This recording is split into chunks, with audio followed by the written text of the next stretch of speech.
Hello everyone, welcome to my channel white board education. आज हम एक और नई फिजिकल क्वांटिटी के बारे में पढ़ने वाले हैं जिसका नाम है एक्सेलरेशन।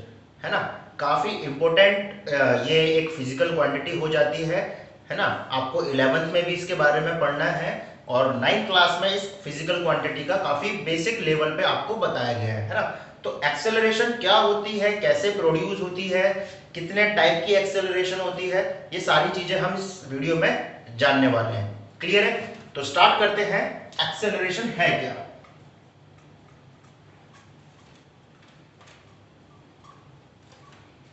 एक्सेलरेशन की जो डेफिनेशन है that is the rate of change of velocity. The rate of change of velocity is known as acceleration.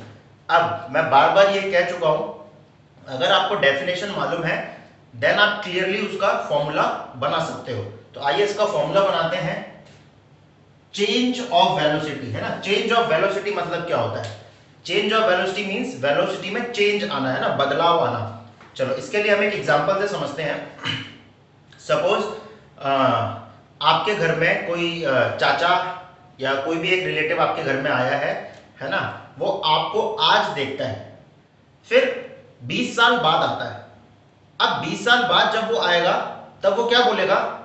यार तू तो बहुत बड़ा हो गया, मैं तो तुझे इतना सा था तब देख के आया था, आज तो तू बहुत बड़ा हो गया, तेरी हाइट बहुत लंबी हो गई। तो वो आपके बदलाव है ना, आपके चेंज के बारे में आपको बता रहा है। अब चेंज के बारे में वो बता कैसे पा रहा है? उसने क्या किया, 20 साल पहले की जो इमेज थी है ना, आपकी जो इनिशियल हाइट जो उसने 20 साल पहले देखी थी उसको रखा, और 20 साल बाद जब वो आया उसको रखा सामने है ना, अपने माइंड में 20 साल पहले वाली हाइट को रखा, 20 साल बाद वाली हाइट को रखा, और दोनों को क्या कर दिया? सब्ट्रैक्शन कर दिया। दोनों को क्या कर दिया? कंपेयर। और उसने क्या देखा कि आपकी जो हाइट है वो इतनी लंबी हो गई है। क्लियर हुआ? तो चेंज मतलब क्या होता है? चेंज मतलब इनिशियल और फाइनल के बीच में कंपैरिजन।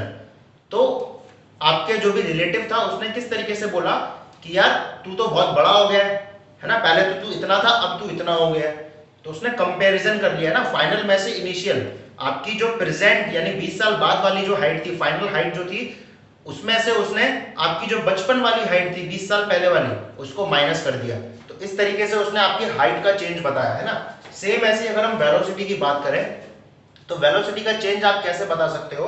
वेलोसिटी का चेंज भी आप वैसे बता सकते हो, final minus initial, final minus initial.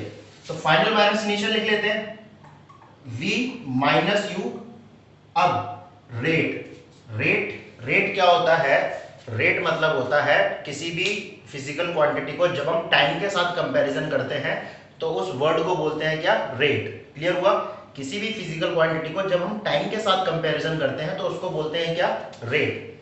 अब चेंज ऑफ वेलोसिटी हमने लिख लिया v माइनस यू, रेट के लिए हमने क्या लगा दिया? Upon t, is known as acceleration. तो क्लियर हुआ ये फॉर्मूला कैसे बना? Final minus initial. अब बहुत से बच्चों के दिमाग में आ रहा होगा सर ये v और u क्या है? v और u एक रिप्रेजेंटेशन है फाइनल वेलोसिटी का और इनिशियल वेलोसिटी का, है ना। v मतलब फाइनल वेलोसिटी और u मतलब इनिशियल वेलोसिटी। क्लियर हुआ? अब देखो बहुत से बच्चों को ना इसमें कंफ्यूजन होता है कि सर हम u लें क्या v लें, मतलब कभी कभी वो फाइनल वेलोसिटी को u ले लेते हैं, इनिशियल वेलोसिटी को v ले लेते हैं। तो देखो याद रखने का इसको सबसे अच्छा तरीका है, एबीसीडी जब हम पढ़ते हैं तो उसमें u पहले आता है कि v पहले आता है? जाहिर सी बात है u पहले आता है। u पहले है तो वो पहले वाली, इनिशियल मतलब क्या है? पहले वाली वेलोसिटी, फाइनल मतलब क्या है? बाद वाली वेलोसिटी। तो एबीसीडी में u पहले आता है तो ये बन गया इनिशियल वेलोसिटी, v बाद में आता है तो ये बन गया फाइनल वेलोसिटी। कितना इजी है ना?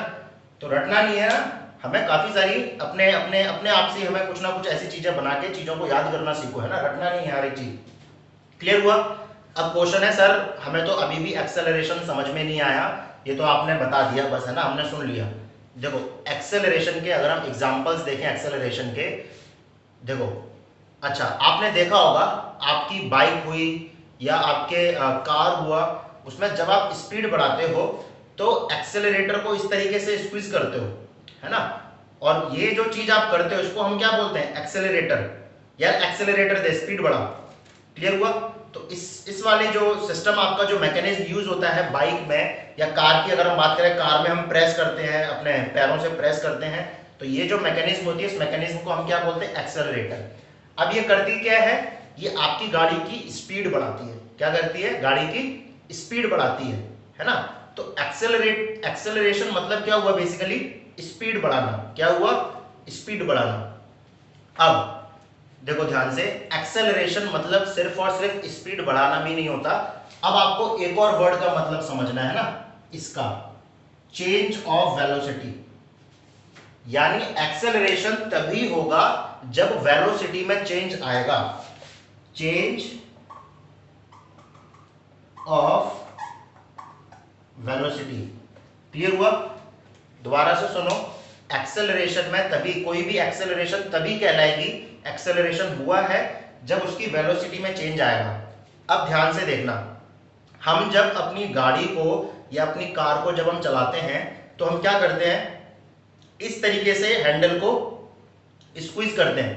उससे होता क्या है, आपकी वेलोसिटी में चेंज आता है। कैसे, जब आप गाड़ी स्टार्ट करते हो, गाड़ी रेस्ट में रहती है, उस समय जो आपकी वेलोसिटी होती है वो कितनी होती है, 0 मीटर पर सेकेंड। लेकिन जैसे आप गाड़ी आगे बढ़ाते हो तब आप क्या करते हो, इस तरीके से उस एक्सेलरेटर को मोड़ते हो और आपकी गाड़ी आगे बढ़ जाती है। तो आपकी वेलोसिटी में चेंज आया ना। स्टार्टिंग में आप रेस्ट में थे 0 मीटर पर सेकेंड, जैसे ही आपने एक्सेलरेटर को ऐसे किया आपकी स्पीड बढ़ गई। आपकी स्पीड बढ़ी, क्या आ गया गाड़ी के अंदर, एक्सेलरेशन। क्लियर हुआ, क्लियर हुआ। तो एक्सेलरेशन, अब देखो चेंज ऑफ वेलोसिटी, सिर्फ चेंज ऑफ वेलोसिटी का मतलब यही नहीं होता कि सर वेलोसिटी जब बढ़ेगी, है ना, बढ़ते बढ़ते समय जब वेलोसिटी में चेंज आएगा तभी हम उसको एक्सेलरेशन बोलेंगे, ऐसा नहीं होता है। वेलोसिटी में चेंज कैसे भी आ सकता है। वेलोसिटी, अगर आप धीरे चल रहे हो, धीरे से आप तेज कर रहे हो अपनी गाड़ी, 10 मीटर पर सेकंड पे चल रहे हो, 100 मीटर पर सेकंड कर देते हो, तब भी वो वेलोसिटी में चेंज हुआ है। अगर आप 100 मीटर पर सेकंड पे चल रहे हो, 10 मीटर पर सेकंड पे आ जाते हो, तब भी वेलोसिटी में चेंज हुआ है। क्लियर हुआ। और एक और कंडीशन से वेलोसिटी में चेंज आता है, दैट इज डायरेक्शन। वेलोसिटी की हमने डेफिनेशन क्या पढ़ी थी लास्ट वीडियो में, जिसने भी नहीं देखा है वो जाके देख लेना लास्ट वाला वीडियो। वेलोसिटी की डेफिनेशन थी स्पीड विथ डायरेक्शन, यानी स्पीड और डायरेक्शन भी। क्लियर है, उसी को तो बोलते हैं वेलोसिटी। तो अगर आपकी डायरेक्शन में चेंज आएगा तो वेलोसिटी में भी तो चेंज आएगा। क्लियर हुआ यहां तक, ठीक है। तो वेलोसिटी में कब कब चेंज आएगा, पहला इंक्रीज इन स्पीड, दूसरा कब decrease in speed,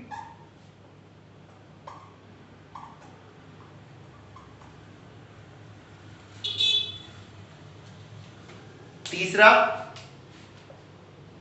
change in direction.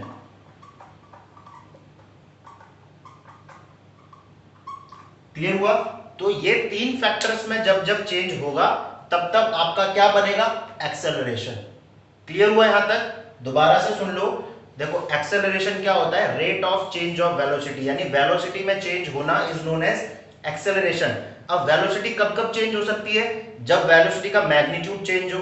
अब वेलोसिटी का मैग्नीट्यूड सिर्फ ऐसा नहीं हो सकता कि बढ़ेगा तभी चेंज माना जाएगा, घटेगा तब भी चेंज माना जाएगा, है ना। आप 50 से चल रहे थे, आप 80 पे पहुंच गए, बढ़ गया, तब भी चेंज कहलाएगा, इंक्रीज इन स्पीड। आप 80 पे चल रहे थे, घट गया, 50 पे आ गए, तब भी कहलाएगा कि वेलोसिटी में चेंज हुआ है। आपने डायरेक्शन चेंज कर दी, चाहे भले आपकी स्पीड कांस्टेंट क्यों ना हो, 80 से ही चल रहे हो, लेकिन आपने मोड़ दिया, तब भी डायरेक्शन में चेंज हुआ और वेलोसिटी में चेंज माना जाएगा। और ये तीनों में चेंज आएगा तो हम क्या बोलेंगे, एक्सेलरेशन। क्लियर हुआ, है ना। तीनों में चेंज आने का मतलब ये नहीं है कि तीनों में चेंज आएगा तभी, कोई भी एक फैक्टर अगर चेंज हुआ तो हम उसको क्या बोलेंगे कि आपकी बॉडी एक्सेलरेट कर रही है। अब ध्यान से देखो, जब ये वाला फैक्टर होगा तब हम इसको बोलेंगे पॉजिटिव एक्सेलरेशन।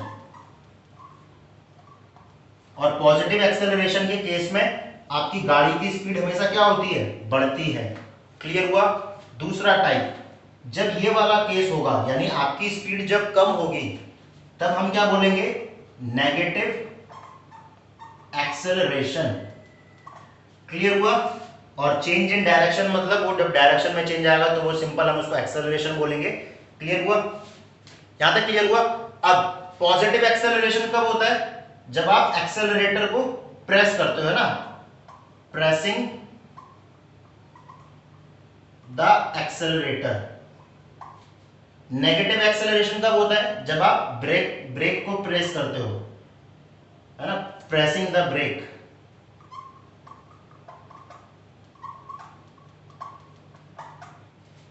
और डायरेक्शन में चेंज कब आता है, जब आप स्टीयरिंग को मोड़ते हो, है ना, टर्निंग द स्टीयरिंग या हैंडल बोल सकते हैं। तो इन तीनों फैक्टर्स में कभी भी इन तीनों फैक्टर्स में चेंज आया, है ना, किसी भी एक फैक्टर में चेंज आया तो हम क्या बोलेंगे, आपकी बॉडी क्या कर रही है, एक्सेलरेट कर रही है। क्लियर हुआ, क्लियर हुआ यहां तक। इसकी ऐसा यूनिट की बात कर लेते हैं, देखो v माइनस यू, यहां पे आ जाओ। ये क्या है, change of velocity. Change of velocity जब आप इसको सॉल्व करोगे तो आपका जो क्वांटिटी आएगा वो वेलोसिटी तो होगी। क्लियर हुआ, तो मैं इसको ऐसे लिख सकता हूं, वेलोसिटी अपॉन टाइम। दोबारा से सुन लो, आप v माइनस यू करोगे, है ना, आपने 80 माइनस 50 किया, 30 आया, तो 30 भी तो वेलोसिटी हुई ना। क्लियर हुआ, तो मैं वेलोसिटी लिख सकता हूं, लिख दिया।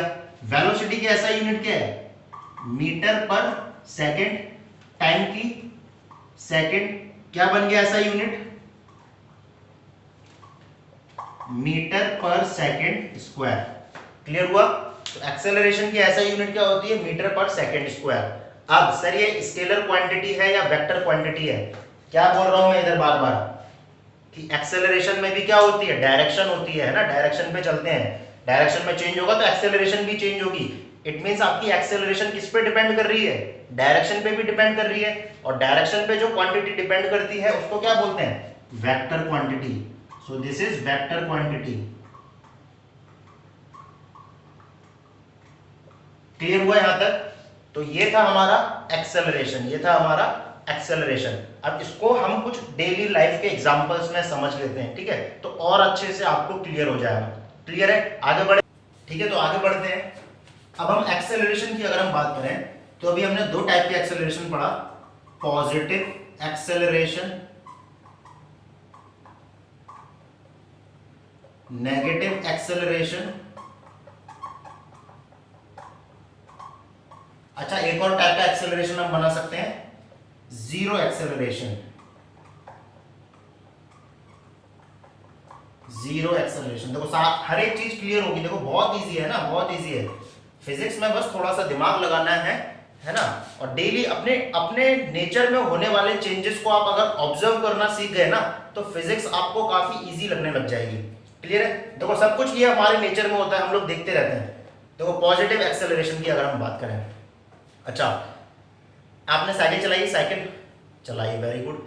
तो जब आप साइकिल चलाते हो, है ना, रेस्ट है साइकिल, रेस्ट से आप जैसे ही स्टार्ट करते हो आप अपनी वेलोसिटी को क्या करते हो, स्पीड को क्या करते हो, इंक्रीज करते हो। क्या करते हो, इंक्रीज, है ना। तो जहां भी स्पीड का इंक्रीज होगा वहां पे क्या बोलेंगे हम, पॉजिटिव एक्सेलरेशन। क्या बोलेंगे हम, positive acceleration. Sir negative acceleration का एग्जांपल देखो, बहुत इजी एग्जांपल है। आपने क्या किया, आपने अपने घर से साइकिल चलाना स्टार्ट किया, आपने जब जब स्पीड बढ़ाई वो पॉजिटिव एक्सेलरेशन में काउंट हुआ। अब आपका स्कूल आने वाला है ना, अब आपका जैसे ही स्कूल आने वाला होगा आप क्या करोगे, अपनी साइकिल को रोकोगे, है ना। जब आप साइकिल को रोकोगे then you will apply the brake, तो आप ब्रेक को अप्लाई करोगे। जब ब्रेक को अप्लाई करोगे तो आपकी स्पीड क्या होगी, डिक्रीज होगी। आप 40-50 की स्पीड से साइकिल चला रहे थे, आपने देखा क्या, आपका स्कूल आ गया, अब मुझे रुकना है, आपने धीरे धीरे ब्रेक अप्लाई करना स्टार्ट किया, आपकी जो स्पीड थी वो 40, 20, 30, है ना, 30, 20, 10, 0 कम होने लगी स्पीड, तो वो किसका एग्जांपल हो गया, नेगेटिव एक्सेलरेशन का। ठीक है, तो जीरो एक्सेलरेशन देखते हैं। जीरो एक्सेलरेशन कब होता है, सपोज आप अपने स्कूल घर से निकले स्कूल के लिए, आपको बीच में एक रोड मिली खाली, वो भी बिल्कुल स्ट्रेट। आपने क्या किया, आपने फुल स्पीड से साइकिल चलाई, इतनी स्पीड से कि अब उस स्पीड को आप बढ़ा नहीं सकते और आप कंटिन्यूअसली उसी सेम स्पीड से चलते रहे। अब देखो क्योंकि स्ट्रेट रोड थी तो आप एक ही डायरेक्शन में चल रहे हो, डायरेक्शन में चेंज नहीं आ रहा। अब क्योंकि आप एक कांस्टेंट स्पीड के साथ चल रहे थे, उससे ज्यादा आप चला नहीं सकते, 60 से चलते चले गए, यानी आपके स्पीड में भी चेंज नहीं आया, डायरेक्शन में भी चेंज नहीं आया, स्पीड और डायरेक्शन में चेंज नहीं आया, तो क्या बोलेंगे उसको, कांस्टेंट वेलोसिटी। और अगर कांस्टेंट वेलोसिटी हो गई, वेलोसिटी में भी चेंज नहीं आया, तो एक्सेलरेशन क्या बन गया, जीरो। देख लो इधर, अभी भी नहीं आया समझ में तो इधर देख लो, एक्सेलरेशन का formula v minus you upon T. Suppose आपको बीच में खाली रोड मिली, आप 60 की स्पीड से चलाने लगे, ठीक है, 60 की स्पीड से आप चलाने लगे, चलो ये इनिशियल में आपका 60 मान लेता हूं। अब क्योंकि आप इससे ज्यादा बढ़ा नहीं सकते, क्योंकि भैया हम इंसान है, भगवान तो है नहीं कि जो मन चाहे वो कर सकते हैं, हमारी खुद की एक लिमिट होती है। सपोज ये आपकी मैक्सिमम लिमिट है साइकिल तेज चलाने की 60। अब 60 पे ही आप 15 से 20 मिनट चले, तो उस 15 से 20 मिनट में आपकी फाइनल भी क्या रहेगी, 60। अब मैं 60 माइनस 60 करूंगा तो जीरो ही तो आएगा, तो एक्सेलरेशन क्या हो गया आपका, जीरो एक्सेलरेशन। क्लियर हुआ यहां तक? तो ये हमारे एग्जांपल्स थे पॉजिटिव और नेगेटिव और जीरो एक्सेलरेशन के। क्लियर हुआ? एक और एग्जांपल देख लेते हैं पॉजिटिव एक्सेलरेशन का। ये मार्कर है, इस मार्कर को क्या किया मैंने, छोड़ा, इस मार्कर को मैंने छोड़ा।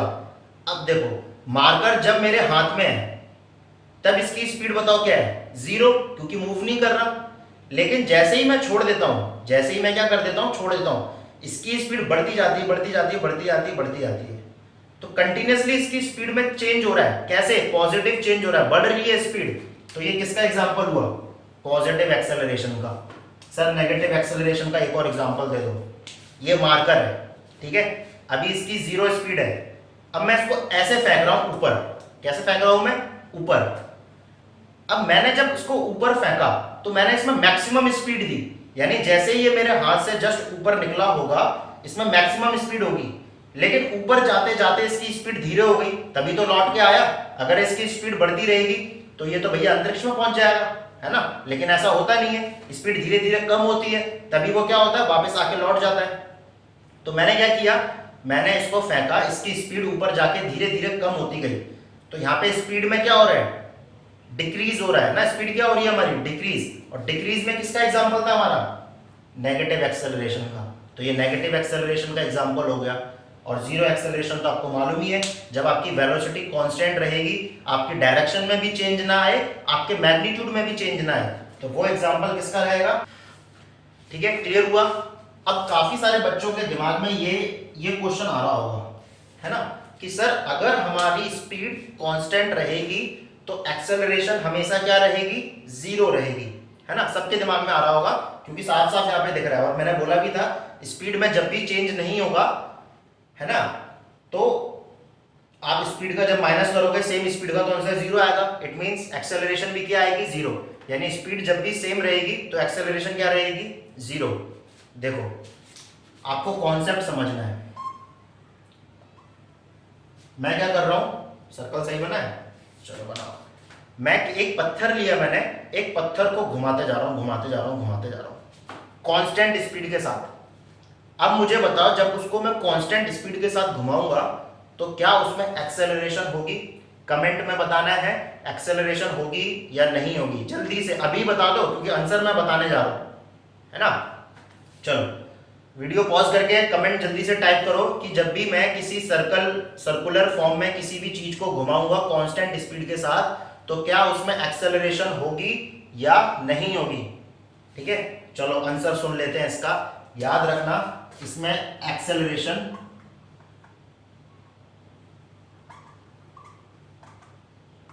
होगी। सर कैसे एक्सेलरेशन होगी?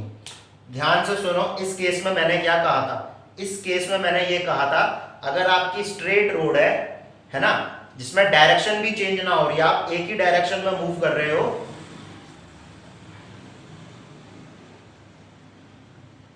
ठीक है, ध्यान से सुनना। इस केस में मैंने क्या कहा था, अगर आपकी स्ट्रेट रोड है जिसपे आप साइकिल भी स्ट्रेट चला रहे हो बिना डायरेक्शन चेंज किए, कांस्टेंट स्पीड के साथ, स्पीड भी कांस्टेंट, डायरेक्शन भी कांस्टेंट, तब एक्सेलरेशन 0 आएगी। यहां पे स्पीड तो कांस्टेंट है, लेकिन याद रखना जब भी आप सर्कल मूव करते हो तो आप हर पॉइंट पे डायरेक्शन क्या करते हो, अपनी चेंज करते हो, है ना। हर पॉइंट पे टेंजेंट बनेगा, डायरेक्शन चेंज होगी इसकी। सपोज मैं एक पत्थर को घुमा रहा हूं इस तरीके से, अगर वो पत्थर रस्सी से टूट जाता है तो वो पत्थर कभी ऐसे नहीं जाएगा या ऐसे गोल गोल घूम के नहीं जाएगा, वो कहां जाएगा। सपोज मैं ऐसे घुमा रहा हूं, अगर ये डायरेक्शन है पत्थर के घूमने की, तो अगर इस पॉइंट पे पत्थर टूटा, अब देखो ध्यान से देखो, ये अगला पॉइंट कहां बनाने वाला है, यहां पे, है ना, क्योंकि ऐसे घूम रहा है ये पत्थर। तो जब ये टूटेगा तब ये अपने इसी पॉइंट को मेंटेन करके आगे जाएगा और क्या बनाएगा, टेंजेंट। अब जिन बच्चों को टेंजेंट नहीं मालूम है उनको बता दूं, टेंजेंट उस पॉइंट को कहते हैं जो सर्कल के सिर्फ एक पॉइंट से टच होके निकलता है, उसको टेंजेंट बोलते हैं। क्लियर हुआ। ये टेंजेंट है, देखो ये टेंजेंट है, ये टेंजेंट है, ये सारे टेंजेंट है। ये सर्कल को सिर्फ एक पॉइंट पे छू के जो लाइन निकलती है उसको टेंजेंट बोलते हैं। क्लियर हुआ।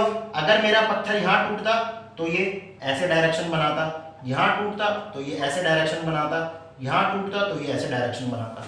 तो हम क्या देख रहे हैं, हर पॉइंट पे मेरे पत्थर की डायरेक्शन क्या होती जा रही है, चेंज, है ना। तो जब डायरेक्शन हर पॉइंट पे चेंज हो रही है तो एक्सेलरेशन 0 क्यों होगी, एक्सेलरेशन तो उसमें होगी ना। एक्सेलरेशन क्या होता है, rate of change of velocity, और वेलोसिटी में कब कब चेंज आता है, जब डायरेक्शन में चेंज है। तो डायरेक्शन में चेंज आ तो रहा है, तो इसमें भी क्या होगी, एक्सेलरेशन। क्लियर हुआ यहां तक। तो ये आपको याद रखना है, जब भी आप सर्कल में कांस्टेंट स्पीड के साथ भी घूमोगे तो एक्सेलरेशन 0 नहीं होगी, वहां भी कुछ ना कुछ एक्सेलरेशन होगी। किसकी वजह से, डायरेक्शन में चेंज आने की वजह से।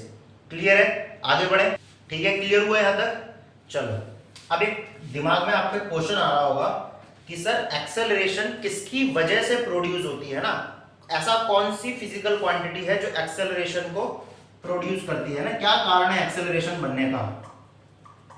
व्हाट कॉजेज एक्सेलरेशन, सबके दिमाग में ये आ रहा होगा। एक्सेलरेशन एक्सेलरेशन हमने पढ़ लिया, कारण क्या है इसका। अच्छा ये पेन है, एक चीज तो हमें क्लियर है, एक्सेलरेशन यानी स्पीड में चेंज आना, या तो ये चलने लग जाए या चलते चलते रुक जाए, तो हम बोलेंगे इसमें एक्सेलरेशन है। अब ये ऑलरेडी रुकी हुई है तो जाहिर सी बात है इसमें कोई एक्सेलरेशन नहीं होगा। मुझे इसको चलाना है, क्या ये अपने आप चल सकती है, आंसर है नहीं चल सकती। मुझे इसको चलाने के लिए क्या करना पड़ेगा, आंसर है मुझे फोर्स अप्लाई करना पड़ेगा। फोर्स अप्लाई करने के बाद क्या होगा, आंसर है चलने लग जाएगी, और चलने लग जाएगी तो क्या होगा, आंसर है एक्सेलरेशन आ जाएगी। क्लियर हुआ। तो याद रखना हमेशा किसकी वजह से एक्सेलरेशन होती है, प्रोड्यूस होती है, तो आंसर है फोर्स की वजह से एक्सेलरेशन प्रोड्यूस होती है। यानी आपको फोर्स लगाना पड़ेगा तभी एक्सेलरेशन प्रोड्यूस होगी। अब क्वेश्चन है, बहुत से बच्चों के दिमाग में आ रहा होगा सर जब हम बाइक चलाते हैं तब हम धक्का तो लगाते नहीं है, हम तो सिर्फ बैठते हैं और गाड़ी चलने लग जाती है ना। या फिर बहुत सारे लोगों के पास इलेक्ट्रिक बाइक होगी, इलेक्ट्रिक बाइक में आपने देखा होगा सर इलेक्ट्रिक बाइक में भी हम सिर्फ बैठते हैं, हम तो एक्सीलेटर ऐसे करते हैं, गाड़ी अपने आप चल जाती है। तो वहां पे एक सिस्टम होता है जिसका नाम है इंजन। ये इंजन क्या करता है, ये इंजन फोर्स प्रोड्यूस करता है आपके मूविंग पार्ट्स को मूव कराने के लिए, तब आपकी गाड़ी में एक्सेलरेशन आती है। तो याद रखना हमेशा एक्सेलरेशन आएगी, हाँ हमेशा फोर्स लगेगा एक्सेलरेशन प्रोड्यूस करने के लिए। अब बहुत से होशियार बच्चों के दिमाग में आ रहा होगा सर जो न्यूटन के सर पे एप्पल गिरा था वो तो अपने आप गिरा था, उसको तो किसी ने धक्का दिया ही नहीं, तो उसमें कैसे एक्सेलरेशन आ रही है। तो थोड़ा सा दिमाग लगाओ, हमारे अर्थ पे एक फोर्स लगता है जो हर किसी ऑब्जेक्ट को अपनी तरफ खींचता है, उस फोर्स का नाम क्या है, GF। क्या नाम है उसका, GF। गर्लफ्रेंड नहीं है ना, गर्लफ्रेंड नहीं, भावनाओं को कंट्रोल करो। इस GF को हम क्या बोलते हैं, ग्रेविटेशनल फोर्स। तो ये भी तो एक फोर्स हुआ, तभी तो एक्सेलरेशन आई। तो याद रखना एक्सेलरेशन प्रोड्यूस करने के लिए हमेशा एक क्वांटिटी वर्क करती है जिसका नाम है क्या, फोर्स। क्लियर हुआ यहां तक, ठीक है। तो अब ये नया टॉपिक आ गया यहाँ पे, यूनिफॉर्म एक्सेलरेशन और नॉन यूनिफॉर्म एक्सेलरेशन। देखो यूनिफॉर्म एक्सेलरेशन मतलब होता है जब आपकी स्पीड में चेंज यूनिफॉर्मली आए, यानी अगर वो बढ़े तो कैसे बढ़े, 10, 20, 30, 40, 50, 60, 70, 80, 90, 100, 10-10 के गैप से, है ना, यूनिफॉर्मली बढ़ रही है। घटे तो कैसे घटे, 100, 90, 80, 70, 60, 50, 40, 30, 10, 0, यूनिफॉर्मली घटे। तो इस टाइप से अगर आपकी वेलोसिटी में चेंज आएगा तो वो कहलाएगा क्या, यूनिफॉर्म एक्सेलरेशन। क्वेश्चन है सर नॉन यूनिफॉर्म एक्सेलरेशन, अगर आपकी स्पीड नॉर्मली बढ़े, 10 थी 18 हो गई, 35 हो गई, फिर 15 ही रह गई, फिर 25 हो गई, फिर 60 हो गई, फिर 55 ही रह गई, तो इस टाइप से जब चेंज आएगा आपकी वेलोसिटी में ना, नॉन यूनिफॉर्मली कुछ भी बढ़ रही है, कभी 8 का चेंज आया, कभी 15 का चेंज आ गया, कभी 17 का चेंज आ गया, कभी 5 का चेंज आया, इस टाइप से अगर वेलोसिटी में चेंज आएगा तो वो कहलाएगी क्या, नॉन यूनिफॉर्म एक्सेलरेशन। सर जल्दी से इसका एग्जांपल दे दो, अब और अच्छे से क्लियर हो जाएगा। तो एग्जांपल दे देता हूं, पेन को छोड़ो, तो पेन को जब आप फ्री फॉल कराओगे ना, फ्री फॉल अपने आप गिरेगा जब वो, तो याद रखना बॉल जब अपने आप गिरेगी या कोई भी ऑब्जेक्ट अपने आप गिरता है ना, अर्थ की तरफ, तो वो यूनिफॉर्म एक्सेलरेशन का एग्जांपल है। सर समझ में नहीं आया, देखो हमारे अर्थ में जो ग्रेविटी लगती है वो कितनी होती है, 9.8 मीटर पर सेकंड स्क्वायर से 10 मीटर पर सेकंड स्क्वायर। तो इसका एग्जांपल देख लेते हैं। सपोज मेरा एक पेन है, ठीक है, अभी मैंने इसको हाथ में रखा हुआ है, ऊपर इस तरीके से रखा हुआ है, तो 0 सेकेंड, अब क्योंकि मैंने इसको पकड़ के रखा हुआ है तो इसकी स्पीड भी कितनी है, 0 मीटर पर सेकंड, क्योंकि मूव नहीं कर रहा। अब सपोज 1 सेकंड बाद, है ना, मैंने इसको छोड़ा, 1 सेकंड बाद ये यहां आया छोड़ के, तो 0 से इसकी स्पीड कितनी हो जाएगी, 10 मीटर पर सेकंड। क्यों, क्योंकि हर पॉइंट पे जो एक्सेलरेशन है अर्थ के द्वारा, जो ग्रेविटी लगती है बॉडी के ऊपर, वो हर टाइम कांस्टेंट लगती है ना। तो जब मैं उसको छोड़ूंगा तो 1 सेकंड बाद इसमें स्पीड में कितना बढ़ जाएगा, इसकी स्पीड 10 मीटर पर सेकंड, 1 सेकंड बाद 20 मीटर पर सेकंड, फिर 1 सेकंड बाद 30 या 40 मीटर पर सेकंड ना, 30 मीटर पर सेकंड। क्लियर हुआ। तो इस तरीके से आपका ये जो पेन है वो यूनिफॉर्म एक्सेलरेशन के थ्रू नीचे गिरेगा, है ना। आपका जो न्यूटन के ऊपर जो सेब गिरा था वो भी यूनिफॉर्म एक्सेलरेशन के साथ ही उसके सर पे गिरा था। हर सेकंड उसकी स्पीड 10 10 10 10 बढ़ रही थी, किसकी वजह से, अर्थ की एक्सेलरेशन ड्यू टू ग्रेविटी की वजह से। क्लियर हुआ ये एग्जांपल। नॉन यूनिफॉर्म एग्जांपल का जो कि मैंने बताया था, अभी आप सब्जी मंडी गए हो अपने पापा के साथ, है ना, बहुत सारा क्राउड रहता है वहां पे, गाड़ी चला रहे हैं, सामने कोई गाय भैंस आ गई, पापा ने रोक ली, पापा को खाली रोड दिखी, स्पीड बढ़ा दी, है ना, स्पीड बढ़ाते गए, बगल में अंगूर वाला दिख गया तो उसके पास जाके रोक ली, है ना, अंगूर ले लिए, फिर स्पीड बढ़ा दी, इस तरीके से। तो बार बार स्पीड में चेंज आ रहा है, लेकिन यूनिफॉर्म नहीं आ रहा है ना, एक जैसा चेंज नहीं आ रहा है, चेंज होता जा रहा है। कभी 10 की स्पीड बढ़ी तो कभी 5 ही बढ़ाई, कभी 20 बढ़ा ली तो कभी 25 बढ़ा ली। तो इस टाइप का जो एग्जांपल है that is non uniform acceleration. Clear हुआ। तो this is all about the acceleration, है ना। मैंने हर एक चीज इसमें एक्सेलरेशन की क्लियर की है, काफी अच्छे से मैंने इसको समझाने की कोशिश की है, ठीक है। और इससे ज्यादा इसमें कुछ भी नहीं है, हमने पूरा इसको कवर कर लिया है। नेक्स्ट वीडियो में मिलेंगे नेक्स्ट टॉपिक के साथ, इक्वेशन ऑफ मोशन। बहुत बहुत बहुत ज्यादा इंपॉर्टेंट है, यानी इस चैप्टर से सबसे ज्यादा इंपॉर्टेंट आपका टॉपिक वही है ना। हो सकता है उससे पहले हम ग्राफ्स के बारे में भी पढ़ लें, तो हो सकता है नेक्स्ट वीडियो में मैं ग्राफ्स लेके आऊं या फिर इक्वेशन ऑफ मोशन लेके आऊं। आप तो बस जुड़े रहो, जो भी आएगा आपके लिए बेनिफिट होगा, है ना। तो आई थिंक आपको ये क्लियर हुआ होगा, ठीक है। तो आज के वीडियो में बस इतना ही, मिलते हैं अपने नेक्स्ट वीडियो में नेक्स्ट टॉपिक के साथ। तब तक के लिए गुड बाय, टेक केयर, घर पे रहिए, और जिन्होंने भी चैनल को लाइक सब्सक्राइब नहीं किया है वो कर लीजिए, बेल आइकन जरूर दबा देना, ठीक है। और खाते पीते रहिए, मस्त रहिए, एंजॉय करिए, है ना। चलो चलते हैं फिर, बाय बाय, टेक केयर।